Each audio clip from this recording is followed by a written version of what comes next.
America के सदर Donald Trump ने कहा है कि उन्होंने कभी भी अपने लिए अमन के नोबेल इनाम के लिए ख्वाहिश का इजहार नहीं किया था। अमेरिकी सदर का कहना था कि नोबेल इनाम पाने वालों ने उन्हें फ़ोन किया और ये भी कहा कि उसका सेहरा मेरे सर बांधते हैं।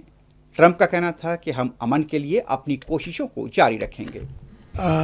The person who actually got the Nobel Prize called me and said, I'm accepting this in honor of you because you really deserved it. That a very nice thing to do.